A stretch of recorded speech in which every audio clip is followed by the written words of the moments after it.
Hello students, welcome to our channel Easy Math Learning. This is Komal Chauhan. Today we are going to start exercise 5.2. इस chapter का नाम है arithmetic progression. तो हम इसकी exercise 5.2 start करने वाले हैं. ये इसका फर्स्ट क्वेश्चन है जिसमें आपको एक टेबल दी गई है और इसमें 5 पार्ट हैं. इस टेबल में हमें इनका जो ब्लैंक्स दिए गए हैं उनको फिल करना है. ओके तो चलिए स्टार्ट करते हैं. इसका फर्स्ट पार्ट, इसमें देखो ये वैल्यूज़ ए की हैं, ये डी की, ये एन की और ये वैल्यूज जो है ए एन मतलब nth टर्म जो लास्ट टर्म होती है उसकी है. तो हम इसका सॉल्यूशन स्टार्ट करते हैं फर्स्ट पार्ट का. तो हमें क्या करना है, इसके लिए हमें पता है कि ए एन जो है उसका फॉर्मूला होता है. सो स्टूडेंट्स, जो ए एन टर्म का फॉर्मूला होता है हमारे पास वो है a plus N minus one d. ये हमारे पास फॉर्मूला होता है. इसी फॉर्मूले में पुट करके हम सभी वैल्यूज़ यहाँ से निकालेंगे. तो फर्स्ट पार्ट जो है इसमें nth टर्म में ही ब्लैंक दिया हुआ है, तो हमें ए एन की वैल्यू निकालनी है. ए एन की वैल्यू निकालने के लिए हम क्या करेंगे, ए की वैल्यू की जगह ए की पुट करेंगे जो 7 है, एन की वैल्यू की जगह पे 8 माइनस 1 और डी की वैल्यू हमारे पास 3 दी गई है फर्स्ट पार्ट में. तो ऐसे ही करके हम इसको सोल्व करेंगे. यहाँ से देखो 7 प्लस 8 माइनस 1 7 होता है, 7 इंटू 3. ठीक है, तो यहाँ तक आपको क्लियर है. आगे चलिए इसको सोल्व करते हैं. 7 प्लस 21, तो अगर इसको सोल्व करेंगे तो आता है 28. तो हमारे पास ये ए एन की वैल्यू आ चुकी है 28. तो फर्स्ट वाला जो ब्लैंक है उसमें आपकी वैल्यू आ जाएगी 28. इसी के साथ इसका first part complete. Second part भी हम ऐसे ही करेंगे. सेकंड पार्ट में ए की वैल्यू दी हुई है एन की और ए एन की, हमें निकालनी है डी की वैल्यू. तो डी की वैल्यू फाइंड आउट करेंगे इसी फॉर्मूले के थ्रू. चलिए करते हैं इसका सेकंड पार्ट. चलिए स्टार्ट करते हैं इसका सेकंड पार्ट, जिसमें आपके पास ए की वैल्यू -18 है. इस टेबल में आप देखोगे टेबल को तो ए की -18, एन की 10 और ए एन की वैल्यू 0 दी गई है. डी की वैल्यू के पास ब्लैंक है, तो हमें निकालनी है डी की वैल्यू. उसके लिए हम अगेन वही फॉर्मूला लगाएंगे जो अभी तक लगाया था. तो उसके लिए हम क्या करेंगे, ए एन मतलब nth टर्म का फॉर्मूला लगाते हैं. ए एन का फॉर्मूला होता है a plus N minus 1 D. ये इसका फॉर्मूला है. इसी से हम इसके आंसर जो है फाइंड आउट करेंगे. अब देखो ए एन की क्या वैल्यू है हमारे पास 0, तो इसकी जगह पे 0 पुट कर दी. ए की वैल्यू -18 प्लस एन की वैल्यू हमारे पास दी हुई है 10 माइनस 1 और डी हमें फाइंड आउट करना है, तो डी की जगह पे डी ही लिखेंगे. यहाँ पे 0. अब इसको सोल्व करेंगे. -18 प्लस 10 माइनस 1 हो जाएगा 9D. क्लियर है स्टूडेंट. अब हम क्या करेंगे, ये जो हमारे पास इधर 9D है और इधर -18 को इक्वल के अगर उस साइड लेके जाते हैं तो 0 प्लस 18 हो जाएगा. ये साइन चेंज हो जाएगा और इधर हम क्या लिखेंगे, सिर्फ 9D. ठीक है, ये कॉन्स्टेंट टर्म उस साइड चली गई. यहाँ हमारे पास हो गया 18 इज इक्वल टू 9D. अभी हम यहाँ से D की वैल्यू इजीली फाइंड आउट कर सकते हैं. ये मल्टीप्लाई में है तो उस साइड हो जाएगा डिवाइड. तो 18 को 9 से डिवाइड करोगे तो आपके पास आ जाएगा 2. तो D की वैल्यू आपके पास आ गई 2. तो टेबल में जो हमारे पास ब्लैंक था वो था D की वैल्यू का. D की वैल्यू हमारे पास आ चुकी है 2. इसका थर्ड पार्ट स्टार्ट करते हैं अभी. सो स्टूडेंट्स, ये है इसका थर्ड पार्ट जिसमें आपको टेबल में आप देखोगे तो ए की वैल्यू की जगह पे ब्लैंक है, मतलब ए की वैल्यू हमें फाइंड आउट करनी है. डी की -3, एन की 18 और ए एन की वैल्यू -5 दी हुई है. तो अगेन हमें क्या करना है, वैसे ही उसी फॉर्मूले में ये सारी वैल्यू पुट कर देंगे. ए एन का फॉर्मूला होता है a plus N minus 1 D और इसी में वैल्यू पुट करके हम इसका आंसर निकालेंगे. ए एन की वैल्यू आप देखोगे -5 दी हुई है तो इधर -5 पुट कर देंगे. ए की वैल्यू हमारे पास है नहीं तो ए को एज इट इज़ लिखेंगे. n-1d मतलब 18 माइनस 1 और डी की जगह पे हम लिखेंगे -3. ठीक है, तो ऐसे करोगे आप. इधर -5 एज इट इज़ ए और यहाँ हो जाएगा 18 माइनस 1 हो जाएगा 17 मल्टीप्लाई -3. ठीक है बच्चों, तो इसको सोल्व करोगे तो ये ए यहाँ 17 को 3 से मल्टीप्लाई करेंगे तो 51 आएगा और 51 आएगा माइनस का. ठीक है, माइनस क्योंकि इधर प्लस की माइनस से मल्टीप्लाई करेंगे तो साइन माइनस का आ जाएगा, तो यहाँ पे माइनस का साइन और इधर आ जाएगा 51। इस साइड हमारे पास -5। तो हमें a की वैल्यू फाइंड आउट करनी है, तो a की वैल्यू बहुत ही इजीली निकलेगी। इसमें एक इस 51 को उस साइड ट्रांसफ़र करो, -5 + 51। ठीक है बच्चों, तो अगर अब देखो ये माइनस है और ये प्लस है, तो ऑब्वियस है अगर दोनों साइन अलग अलग होते हैं तो आपस में सब्ट्रैक्ट हो जाएंगे। तो इसको सब्ट्रैक्ट करेंगे तो आपके पास आ जाएगा 46। 46 प्लस का आएगा या माइनस का? इसमें प्लस का साइन बड़ा है, ये वैल्यू बड़ी है तो साइन भी प्लस का ही आएगा। तो इसमें a की वैल्यू हमारे पास आ गई है 46। तो चलिए इसका फोर्थ पार्ट देखते हैं।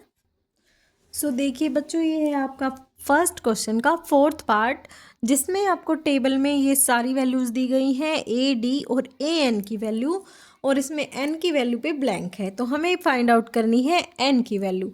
चलिए स्टार्ट करते हैं इसका सॉल्यूशन, जिसमें हम फॉर्मूला लगाएंगे an = a + n - 1d। ये फॉर्मूला लगेगा हमारे पास। तो इस फॉर्मूले के हिसाब से देखो, an की वैल्यू 3.6 है, a की वैल्यू -18.9 है और प्लस n-1, तो n हमारे पास नहीं दिया हुआ, n-1, d हमारे पास 2.5 है। तो सारी वैल्यूज़ हम पुट करेंगे। वैल्यूज़ पुट करने के बाद आप देखेंगे ये कांस्टेंट टर्म है, ये भी कांस्टेंट टर्म है, तो दोनों को एक साइड इक्वल 3.6 है और ये इक्वल किस साइड आएगी तो हो जाएगी +18.9 इक्वल। यहाँ हमारे पास क्या बचा, n-1 × 2.5। Clear students? तो चलिए अब इसको करते हैं ऐड। अगर इसको ऐड करोगे तो 9 × 6 = 15, 1 2, तो ये हमारे पास आया है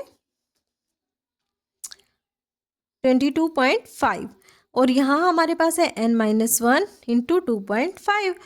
तो हमें क्या करना है कि ये देखो 2.5 है, इधर n-1 है, तो इसको यहाँ मल्टीप्लाई में है तो इस साइड आ जाएगा डिवाइड में। 22.5 बाय 2.5 = n-1, क्योंकि हमें n की वैल्यू फाइंड आउट करनी है तो हम इसको इस साइड रखेंगे।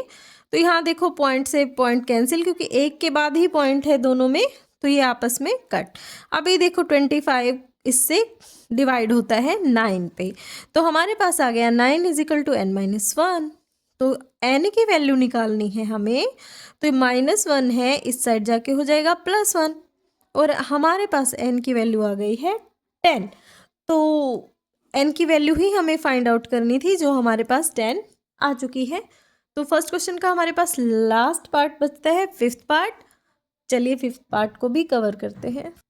ये देखो आपका फिफ्थ पार्ट, जिसमें ये सारी वैल्यूज़ दी गई हैं और हमें फाइंड आउट करना है an।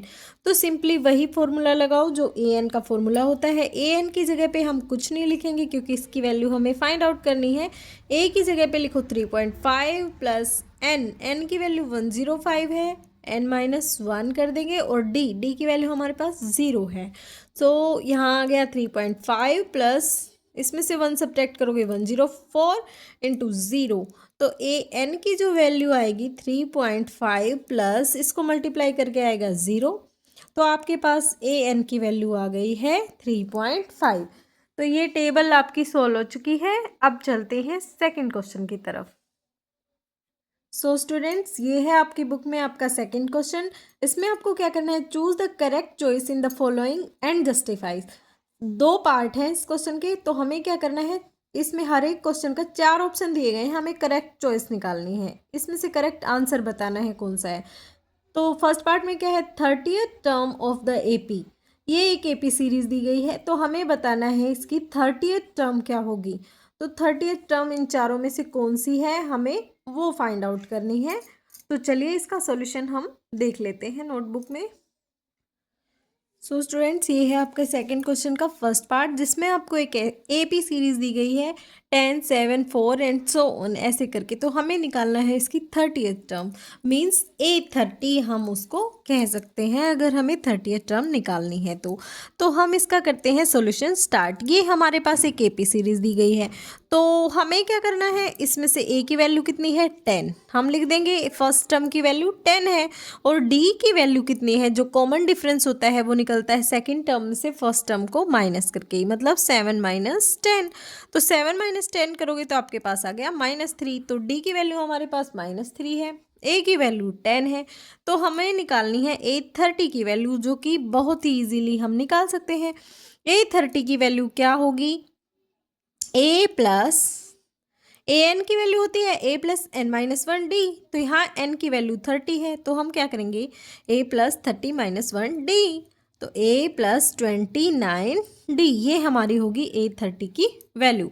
तो a की वैल्यू हम पुट करेंगे 10 प्लस 29 और d की वैल्यू हमारे पास आ गई -3। क्लियर है बच्चों?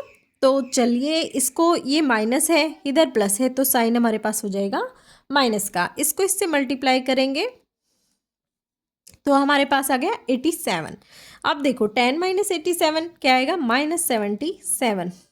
ओके बच्चों, तो हमारे पास जो है हमें बतानी थी A30 की वैल्यू, जो आपको बुक में 4 ऑप्शन दिए गए हैं। 4 ऑप्शन में आपका करेक्ट आंसर होगा -77। क्लियर है? चलिए इसका सेकंड पार्ट स्टार्ट करते हैं। सो ये है आपके पास सेकंड का सेकंड पार्ट, जिसमें आपको एक AP सीरीज दी गई है -3 -1/2 2 एंड सो ऑन। तो आप हमें क्या निकालना है इसमें, 11th term of this AP। तो 11th टर्म बतानी है और 4 ऑप्शन में से एक ऑप्शन जो आंसर होगा उसको आपको करेक्ट कर देना है। तो चलिए स्टार्ट करते हैं इसका सॉल्यूशन। ये हमारे पास दी गई है एक AP सीरीज। इस AP सीरीज में हमें A की वैल्यू पता है -3 है और D की वैल्यू हम फाइंड आउट कर सकते हैं। D क्या होती है, सेकेंड टर्म में से फर्स्ट टर्म को माइनस करना, -1/2 -3 माइनस फॉर्मूले में होता है और A की वैल्यू हमारे पास -3 है।